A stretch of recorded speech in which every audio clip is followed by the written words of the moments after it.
Assalamualaikum dan salam sejahtera, bersama saya Emran Azmi Rosli dalam Berita Pagi Sabah, edisi Rabu 11 Ogos 2021.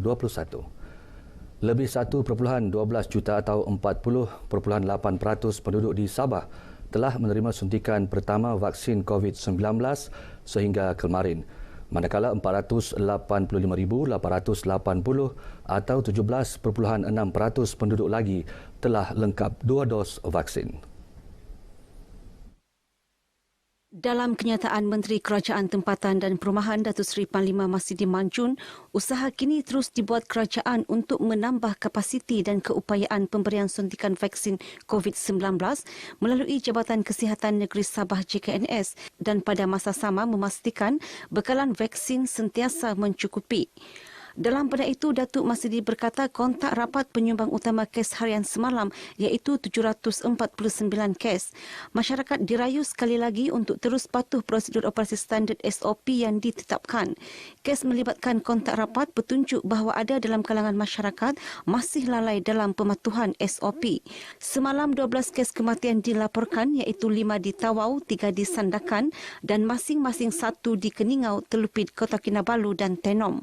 Satu kluster baharu direkodkan iaitu kluster Timbuar Ranau dipercayai berpunca daripada aktiviti berkumpul majlis ibadah korban. Sebelum ke berita seterusnya, kita ikuti perkembangan terkini statistik kes COVID-19 mengikut daerah dan kadar vaksinasi bagi negeri Sabah.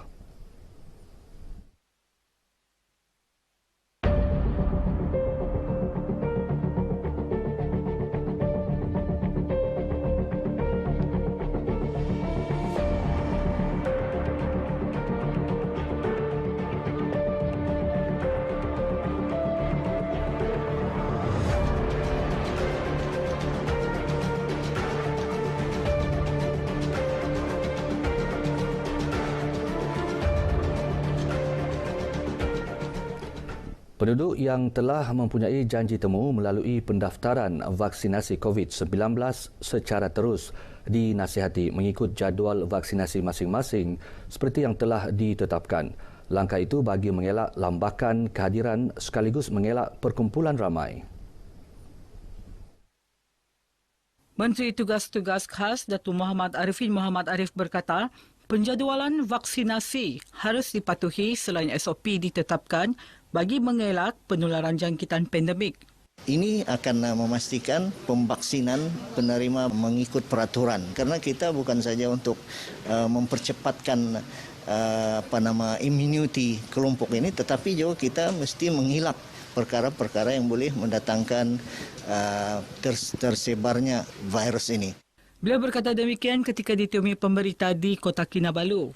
Datuk Muhammad Arifin turut memuji usaha pemimpin masyarakat termasuk Jawatan Kuasa Pembangunan dan Keselamatan Kampung JPKK yang terlibat secara langsung dalam membantu mempercepat penyelarasan dan pendaftaran penerima vaksin secara manual.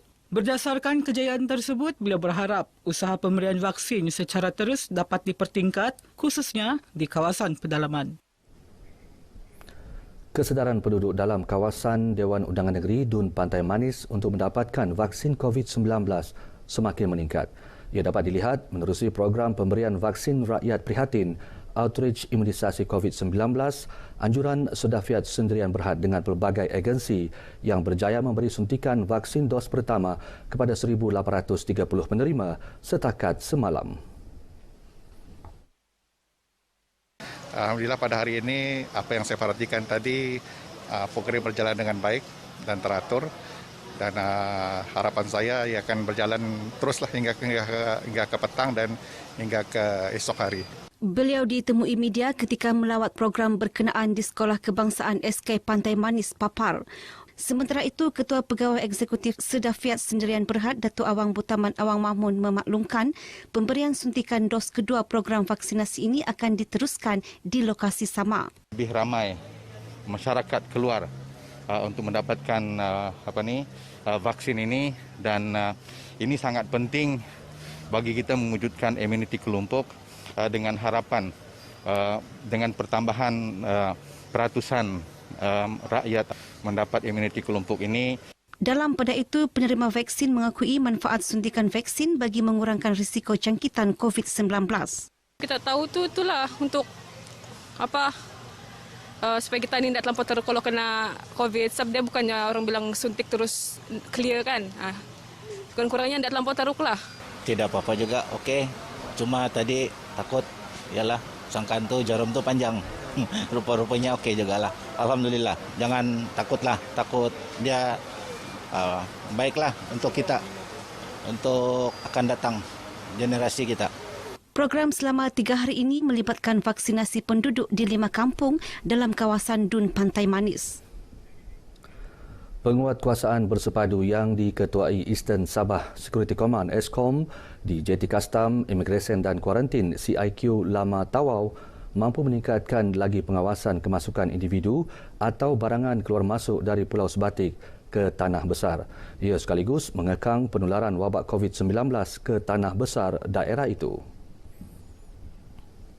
Presiden Majlis Perbandaran Tawau yang juga pengerusi Pusat Kawalan Operasi Bencana PKOB Daerah Tawau Arnold Joibi, operasi penguatkuasaan perlu dipertingkat berikutan peningkatan kes COVID-19 di kawasan Pulau Sebatik, terutama dari kawasan Sebatik Indonesia yang disyaki menularnya varian Delta.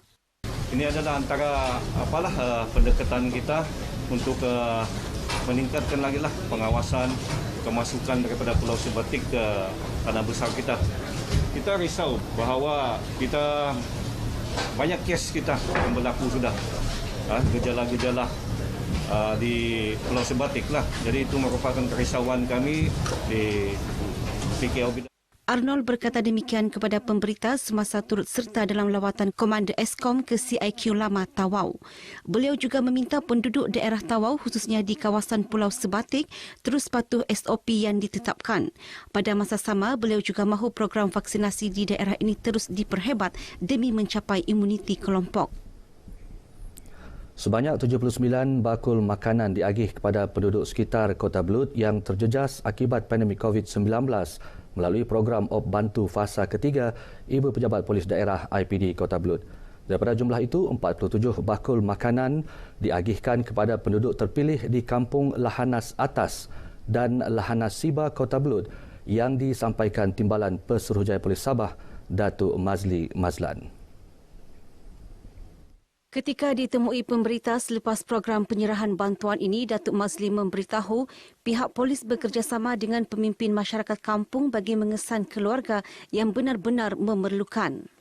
Op Bantu ini, di mana daripada pengalaman kami menyerahkan bakul makanan kepada sasaran ini, kita mendapati bahawa rakyat yang ada amat memerlukan bakul-bakul makanan ini. Sementara itu, penerima bantuan menzahirkan rasa syukur kerana bantuan ini serba sedikit dapat meringankan beban mereka.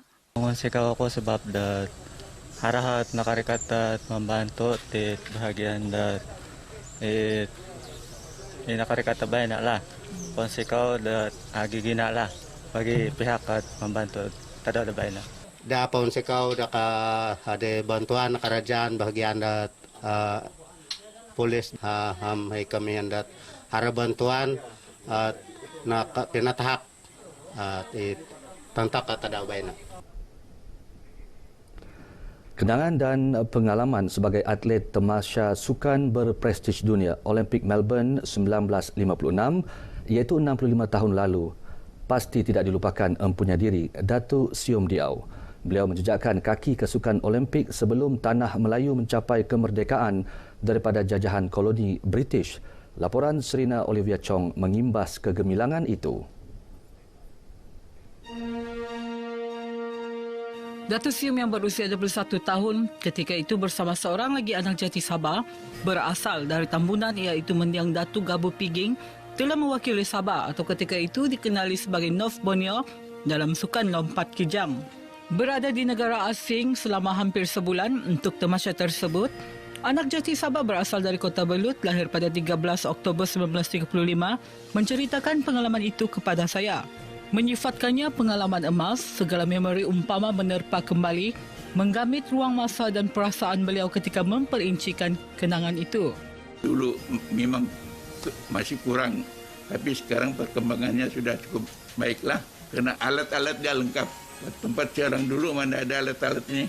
Sungguh pun tidak meraih sebarang pingat, Datuk Sium berjaya mencipta rekod peribadi terbaik beliau di persada dunia dengan lompatan sejauh 14.09 meter bersaing sebaris dengan lebih 30 atlet terbaik dunia antaranya Australia, Belgium, Republik China dan Pakistan. Sekembalinya beliau daripada Tamasya Sukan Olimpik, Datuk Sium meneruskan kerjaya beliau sebagai guru di Sekolah Kebangsaan Tempasuk Kota Belud dan beberapa lagi sekolah lain.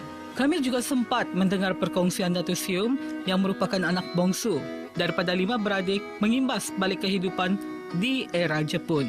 Yang saya ingat itu waktu tahun Jepun itu, waktu sekarang selalu ini tangkap ikan.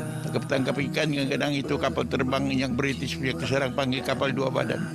Yang rendah-rendah itu.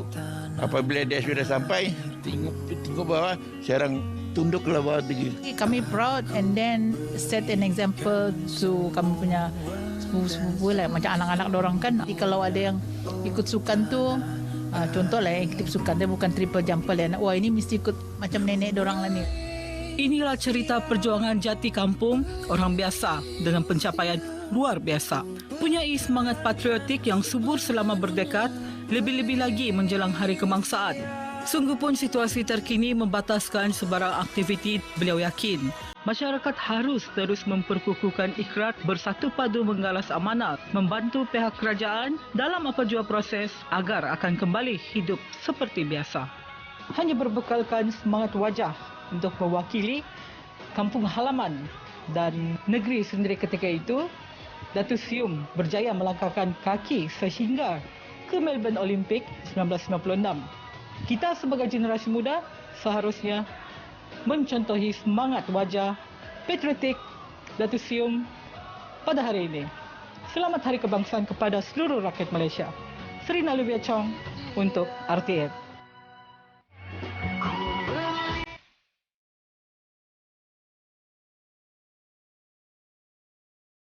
Selamat menyambut Hari Kebangsaan. Sekarang ini kita masih berdepan pandemik COVID-19. Marilah kita bersatu hati, sama-sama patuhi SOP dan sama-sama kita dapatkan imunisasi vaksin COVID-19 untuk kita jayakan imuniti kelompok. Kepada semua rakyat Malaysia supaya jangan lupa mengambil vaksin. Selamat Hari Kebangsaan kepada semua rakyat Malaysia. Selamat menyambut Hari Kebangsaan kepada semua warga Malaysia. Sama-sama kita perangi COVID-19. Jaga diri anda dan patuhi SOP.